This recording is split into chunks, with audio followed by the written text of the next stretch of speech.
Obama is on the Second Amendment warpath again. President Obama is strongly against our rights to own firearms. He's never made that a secret and has worked hard to do everything in his power to take our guns away from us. Unfortunately for him, and fortunately for us, all his actions have succeeded in doing today is to increase the number of privately owned firearms in the country.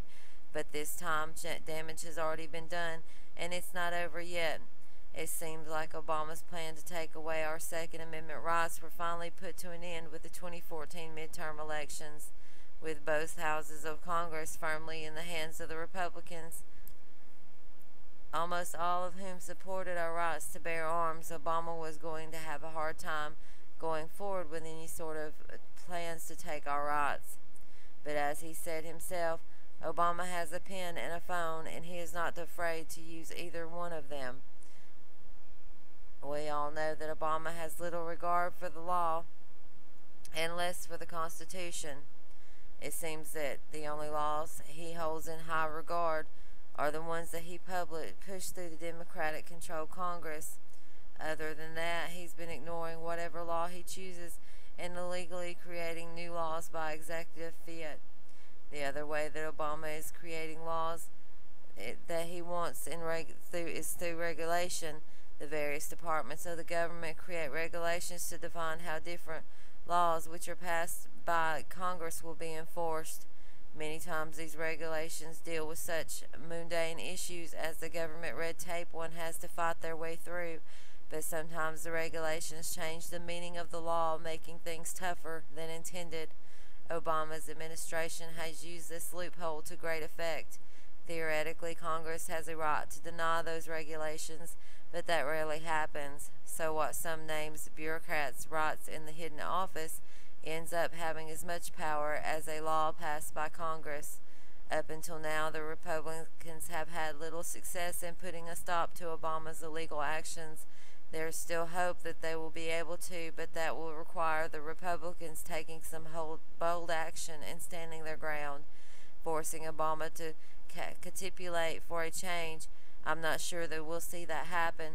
Surprisingly enough, Obama's latest attack against the firearm ownership is perfectly legal, and he's doing it refining something under an existing law.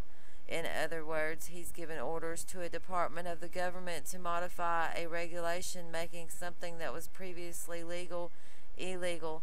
To my mind, that is changing the law, something that only Congress is supposed to be able to do. But I assure you this time Obama is within the limits of what the law allows him to do. However, we should still be concerned because it is a direct attack against our Second Amendment rights, one that uses an unconstitutional law as basis, but that law has been on the books since 1968. Since Obama hasn't been able to keep military-style firearms, the AR-15, out of the hands of civilians, he's going to limit the availability of ammunition under the provisions of the Sporting Purposes Clause of the Gun Control Act 1968. He is stating that the green-tipped ammunition for the AR-15 isn't for sporting purposes. The ammunition is being called armor-piercing, but in actuality it is armor-penetrating. The difference between those two terms may seem insignificant, but they are distinctly different. Armor pieces rounds are steel cores with a copper jacket. They are designed for piercing lightly armored vehicles. Armor-penetrating rounds are lead core with a copper jacket. However, unlike normal jacketed ball ammunition, there is a small steel tip on the front end of the lead core.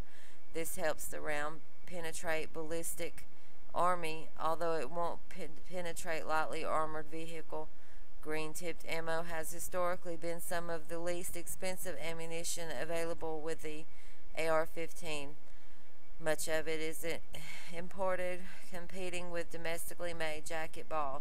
However, with this new definition of this ammunition no longer being considered sporting ammunition, it will no longer be available. People can keep the ammo they own, but they won't be able to buy more.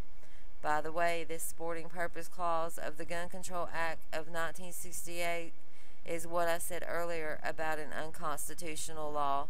According to this clause, the reason that the Second Amendment exists is so that we, the citizens of the United States, can keep firearms for sporting purposes. There's just one problem with that. I seriously doubt that any of the founding fathers even thought about sporting using of firearms, let alone created the amendment to protect it. Back then, firearms were necessary for protection, and hunting was done for food, not for trophies to hang on the wall. The Second Amendment clearly exists for the purpose of defending the country. That's what it says. It doesn't require any interpretation or spin, it just requires reading. Defense from what? Since they had just fought a war against tyranny, I'd say that some new tyranny raising up was their biggest concern. They were probably also concerned with personal and home defense, as those were dangerous times to live in. Not having a gun could be an invitation to criminals. Alright, my friends, leave your thoughts in your comments below. I myself am pro-gun, and I say, write your legislation, write anybody. Just let them know that you oppose them trying to take away our Second Amendment rights. Alright, my friends, talk to you later.